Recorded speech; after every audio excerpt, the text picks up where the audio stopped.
Hello दोस्तों, नमस्कार। SM किसी चैनल में मैं आप सभी लोगों का दिल से बहुत बहुत स्वागत करता हूं। अगर आपने पहली बार विजिट किया जरूर चैनल को सब्सक्राइब कर लेना। फ्री स्टॉक मार्केट क्लासेस इस चैनल को भी चाहो तो फॉलो कर सकते हो, सब्सक्राइब कर सकते हो। यहाँ पर भी बेल आइकन को हिट करके ऑल जरूर सेलेक्ट करके रख लेना। इस चैनल का लिंक ऊपर आई बटन पर नीचे डिस्क्रिप्शन में मिल जाएगा। एंड कल के दिन की बात करें, टुमारो की बात कर ले तो इस चैनल के ऊपर एक इंपॉर्टेंट वीडियो अपलोड होने वाला है। फिलहाल जो बाजार में गिरावट देखने को मिल रही है उसी से रिलेटेड है। तो कल का वीडियो तो मतलब गलती से भी भूलना मत, ठीक है। जरूर रिमाइंडर सेट करके रख लेना। सो चलिए दोस्तों, फिलहाल तो इस इंपॉर्टेंट वीडियो को स्टार्ट कर लेते हैं।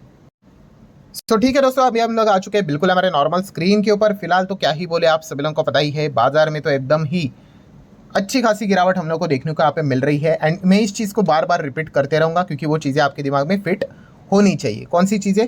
कि गिरावट ये मार्केट का पार्ट होता है, ठीक है। अगर किसी को ये लग रहा है कि अगर बाजार कभी गिरेगा नहीं करके तो वो खुद को ही बना रहा है, ठीक है। ये चीज़ें होती रहती है, ये पॉइंट आप लोगों को अच्छी तरीके से पता होना चाहिए। सो अगर हम लोग गिरावट की बात कर ले दोस्तों, तो फिलहाल जिस प्रकार का माहौल देखने को मिल रहा है, ऐसा लग नहीं रहा है कि किसी भी एंगल से कि बुल वालों को कोई कॉन्फिडेंस मिले और वो बाजार को ऊपर लेके चले जाए करके। फिलहाल जो भी माहौल बन रहा है, चाहे विदेश की ओर से भी अगर हम लोग बात कर ले, तो बाजार के ऊपर दबाव बनाने वाला ही माहौल देखने को मिल रहा है, ठीक है। एंड इसी चीज़ को लेकर अगर हम लोग बात कर ले, अगर बाजार ऐसे ही अगर दबाव के चलते नीचे नीचे नीचे ही चलता रहा, तो ऐसे कुछ बिजनेसेस है दोस्तों, उनमें भी हम लोग को गिरावटें देखने को यहाँ पे मिल सकती है। बिजनेस मतलब क्या? शेयर बाजार तो भाई पूरा बिजनेस वाला ही तो चीज़ है, ठीक है। आप जो शेयर्स देखते हो, स्टॉक्स देखते हो, वो क्या होता है? बिजनेस ही तो है कंपनी का पूरा। तो ऑब्वियसली अगर शेयर बाजार में जितनी ज़्यादा गिरावट यहाँ पे होगी तो इन बिजनेसेस को भी डायरेक्टली इनडायरेक्टली काफ़ी नुकसान होगा। एंड इसी से रिलेटेड लॉजिक मैं आपके सामने यहाँ पे पेश करने वाला हूँ। एक बार आपको ये चीज़ें लॉजिकली समझ में आ गई दोस्तों, आप शेयर बाजार में लंबी पारी खेलोगे। काफ़ी लोग शेयर के पीछे भागते रहते हैं, ठीक है, एक स्क्रिप्ट के पीछे भागते, स्टॉक के पीछे भागते, ऐसा नहीं। एक बार लॉजिक सीख लो, ठीक है, एक बार आपको समझ में आ गया कि एग्जैक्टली चीज़ें कैसी चलती है, आपको ज़िंदगी भर खुद से ही सारी चीज़ें समझ में यहाँ पे आ जाएगी। तो ठीक है दोस्तों, जैसे कि आप सभी लोगों को पता है, फिलहाल तो बाजार में क्या देखने को मिल रहा है, नो डाउट पैनिक देखने को मिल रहा है, ठीक है। एंड पैनिक देखो हर किसी को होता है, सिर्फ जो थोड़ा एक्सपीरियंस है, इसके पहले इस प्रकार की बहुत सारी गिरावटें यहाँ पे देख चुका है, ठीक है।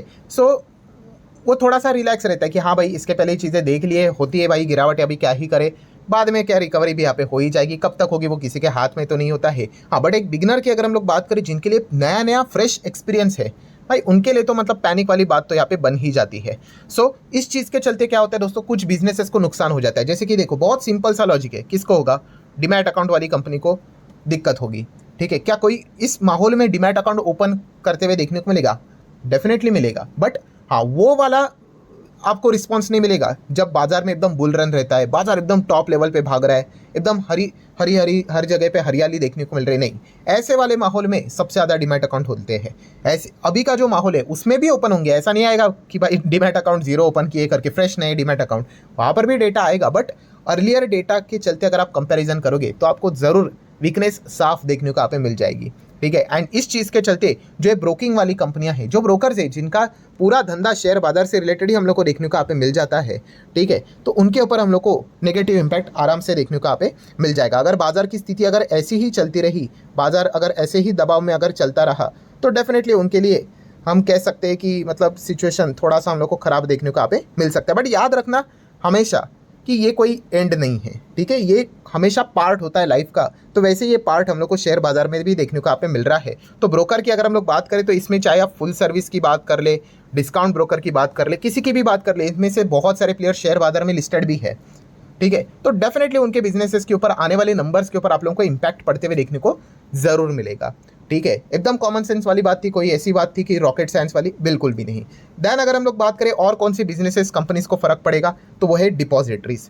देखिए, कम अगर डीमैट अकाउंट अगर ओपन हो गए तो शायद से कम इन्वेस्टिंग हम लोग को देखने को मिल जाएगी, ठीक है। इन्वेस्टमेंट में मतलब लॉन्ग टर्म इन्वेस्टमेंट, पैसा लगाया जाएगा, निकाला जाएगा, काफ़ी कम यहाँ पे हो सकता है। तो इस चीज़ के चलते दो ही कंपनियां शेयर बाजार में, कौन सी? एक है NSDL एंड दूसरी है CDSL, ठीक है। अभी NSDL तो देखा गया तो शेयर बाजार में अभी तक तो लिस्टेड है नहीं, ओनली CDSL ही बाजार में देखने को मिल रहा है। तो ऑब्वियसली हम यहाँ पे कह सकते हैं कि एक टेम्पररी फेज के लिए, जब भी इस प्रकार का फेज आ जाता है, तो इन कंपनीज के बिजनेसेस के ऊपर इम्पैक्ट हम लोग को जरूर देखने को मिल जाता है, ठीक है। आप कभी भी चेक कर लेना, इन कंपनी के चार्ट पैटर्न में सबसे ज़्यादा तेजी कब होती है? जब बाजार में बुल रन होता है। इनमें गिरावट कब होती है? जब बाजार में बेयर वाला सिचुएशन देखने को मिल जाता है। इतना सिंपल है और इसमें कोई रॉकेट साइंस है नहीं। अभी जिसको ये खेल समझ में आ गया भाई, ये कोई लाइफ टाइम तो चलने वाला तो है नहीं, ये तो फेजेस रहते हैं, ठीक है। वो स्मार्ट इन्वेस्टर होता है भाई, इसी माहौल का वो क्या कर लेता है, फ़ायदा भी यहाँ पे उठा लेता है। नेक्स्ट अगर हम लोग यहाँ पे बात करें दोस्तों, तो आप सभी लोगों को पता ही है कि ट्रेडिंग एंड इन्वेस्टिंग भी की जाती है, शेयर बाजार में दोनों चीज़ें चलती रहती है। बट ये ट्रेडिंग इन्वेस्टिंग आप करते कैसे हो, ठीक है, डीमैट अकाउंट है, सारी चीज़ें, बट हमें एक प्लेटफॉर्म मिलता है, ठीक है। तो वो प्लेटफॉर्म कौन सा है हमारे शेयर बाजार में, रिकॉग्नाइज प्लेटफॉर्म NSE BSE, ये दोनों रिकॉग्नाइज प्लेटफॉर्म हम लोग को देखने को मिल जाते हैं। और भी एक्सचेंजेस है बट वो रिकॉग्नाइज नहीं है। NSE BSE ये दोनों रिकॉग्नाइज है, सेम चीज़ें जैसे कि NSDL CDSL देख लिया। NSE तो अभी तक शेयर बाजार में है नहीं, ठीक है, अगर होता तो इसकी भी आज जमकर पिटाई होती, एटलीस्ट अगर लिस्टेड मार्केट में देखने को मिलता तो। अभी BSE की बात कर ले तो ऑब्वियसली इसको भी फ़र्क पड़ेगा, कम ट्रेडिंग शायद से देखने को यहाँ पे मिल जाए, ठीक है, कम इन्वेस्टिंग हम लोग को देखने को यहाँ पे मिल जाए, खास करके ट्रेडिंग की अगर हम लोग यहाँ पे बात कर ले, ठीक है, क्योंकि ऐसे माहौल में बिगनर्स तो भाई एकदम क्विट करने की बातें कर लेते हैं, छोड़ने की बातें कर लेते हैं, कान पकड़ लेते हैं कि गलती हो गई, वापस नहीं आऊँगा, फलाना ढिमकाना, आपको पता ही है ये सिचुएशन एकदम नॉर्मल सी है, ठीक है। सो ऐसे सिचुएशन में क्या हो जाता है कि BSE के बिजनेसेस के ऊपर हम लोग को इम्पैक्ट जरूर देखने को यहाँ पे मिल जाएगा, ठीक है। ये ऐसे सिचुएशन में थोड़ी ना रेवेन्यू स्पार्क करेगा या फिर प्रॉफिट स्पार्क करेगा, डेफिनेटली कुछ ना कुछ डेंट देखने को मिलेगा। जैसे कि CDSL का चार्ट पैटर्न देखने को मिलता था, BSE का भी चार्ट पैटर्न उसी प्रकार से हम लोग को रिएक्शन दिखाते हुए देखने को यहाँ पे मिल जाता है। तो ये भी एक कॉमन सेंस वाली बात हम लोगों में होनी चाहिए। देन अगर हम लोग बात करें फिलहाल की सिचुएशन में क्या फाइट देखने को मिल रही है, FIS वर्सेस DIS देखने को मिल रही है। DIS अपनी कोशिश तो कर रहे हैं, बट FIS की अगर हम लोग बात कर ले लगातार बिकवाली जा रही है। एनीवेज अभी DIS की बात कर ले, DIS भी अगर देखेंगे काफ़ी अच्छी टक्कर दे रहे हैं, बट कैसे ये पॉसिबल हो रहा है, म्यूचुअल फंड के थ्रू। एंड म्यूचुअल फंड मतलब क्या है, लोग लगातार SIP कर रहे हैं। अभी ऐसे माहौल में, ठीक है, जो नया बिगनर है वो तो डर जाता है, ठीक है, स्वाभाविक बात है भाई, ऐसे कोई मैं मजाक नहीं उड़ा रहा, अरे देखो डर गया करके, बिल्कुल नहीं भाई, इनिशियल स्टेज पे हम भी डरते थे, ठीक है, बट बाद में लॉजिक समझ में आ गया, ठीक है, बाद ठोकरे खा ली है कि भाई मार्केट तो भाई बंद तो होता है नहीं, मार्केट तो लॉन्ग टर्म में ऊपर चला जाता है करके, तो फिर चीज़ें समझ में आ गई। मतलब क्या है, जो एक बिगनर होता है वो ऐसी सिचुएशन में अपनी SIP को रोक देता है, बंद कर देता है, या फिर वो यही सोचता है कि और नीचे गिरेगा, और नीचे गिरेगा तब स्टार्ट करूंगा, और नीचे गिरेगा तब स्टार्ट करूंगा। तो ये चीज़ें हम लोग को देखने को मिल जाती है। तो इन कॉन्टेक्स्ट में क्या हो जाता है कि जो म्यूचुअल फंड इंडस्ट्री है, जिसके पास अभी सितंबर में 24,500 करोड़ का SIP आया था और वो लगातार बढ़ रहा था, अगर आप डेटा देख लो, अप्रैल में 20,300, मई में 20,900, जून की बात कर ले 21,200, जुलाई की बात कर ले 23,300, देन उसके बाद और बढ़ के 23,500 और बढ़ के 24,500 करोड़। अभी अक्टूबर की अगर हम लोग बात कर ले, ठीक है, अभी तो ये जस्ट अभी ये पिछले कुछ हफ्ते में चीज़ें देखने को मिल रही है, बट स्टिल हम चेक कर लेंगे कि इम्पैक्ट कैसे रहता है करके। एंड अगर सिचुएशन अगर ऐसी रही तो क्लियर पिक्चर तो हम लोग को नवंबर में साफ साफ देखने को यहाँ पे मिल जाएगा, मतलब दिसंबर में जब डेटा आएगा नवंबर का तब पता यहाँ पे चल जाएगा, ठीक है। आप चाहो तो ये देखो, ये हिस्ट्री अवेलेबल है ना, यहाँ पर भी जाके देख लेना कोविड के समय में कैसे SIP थोड़ा थोड़ा स्लो डाउन हुआ था। तो ये चीज़ें होती रहती है। तो इन चीज़ों के चलते क्या है, अगर SIP स्लो डाउन में अगर चली गई तो म्यूचुअल फंड इंडस्ट्री वाले जो कंपनियां रहेंगी, ठीक है, उनको थोड़ा बहुत फर्क पड़ता है। जैसे कि शेयर बाजार में तो ये 4 प्लेयर लिस्टेड है, UTI, बिरला, HDFC, निप्पॉन, आप इनको स्टडी कर सकते हो। देन इनसे रिलेटेड सर्विस बिजनेस वाली कंपनियां रहेंगी, उनको आप स्टडी कर सकते हो। IPO वाली कंपनीज ऐसे सिचुएशन में क्या कर देती है, अपना IPO नहीं लाती, कुछ कुछ कंपनियां अपना IPO विड्रॉ भी कर लेती है, ठीक है। तो इस चीज़ के चलते जो रजिस्ट्रार वाली कंपनियां हैं, ठीक है, कैम्प्स की बात कर ले, केफिन टेक जैसे बिजनेसेस की बात कर ले, इनके ऊपर हम लोग को नेगेटिव इंपैक्ट देखने को मिल जाता है, ठीक है। अगेन कह रहा हूँ, नेगेटिव इंपैक्ट मतलब ये नहीं कि सब कुछ बिजनेस ही खत्म हो गया करके, ठीक है। इसके पहले भी आप चेक कर लेना, बुल रन था तो ये स्टॉक कैसे भागे थे, एंड जैसे ही बाजार गिर गया तो ये स्टॉक्स कैसे नीचे आए थे। देन अगर हम लोग बात कर ले तो फिलहाल तो Q2 के रिजल्ट्स ने काफ़ी सारा मतलब रायता फैला के यहाँ पे रखा हुआ है, ठीक है। उम्मीद के ऊपर पानी फिरते हुए देखने को मिल गया। बियर वालों को सबसे बड़ा ट्रिगर पॉइंट तो Q2 ने ही यहाँ पे दे दिया कि चलो और भी ज़्यादा यहाँ पे तोड़ ही देते हैं मार्केट को, ठीक है। सो Q2 के इसीलिए आपको याद है मैं बोलता था कि अगर आप कोई भी शेयर को अगर खरीदने का विचार कर रहे हो, बेचने का विचार कर रहे हो, ठीक है, या फिर प्लान करते बहुत सारे लोग कि खरीद ले, तो रैंडमली मत खरीद लेना, हमेशा रिजल्ट का इंतजार करना, आपको एक माहौल समझ में आ जाता है। एंड यूजुअली क्या रहती है, टेंडेंसी रहती है भाई, एक्सपेक्टेशन हमेशा हायर लेवल के होते हैं, तो बीट करना भी मुश्किल हो जाता है,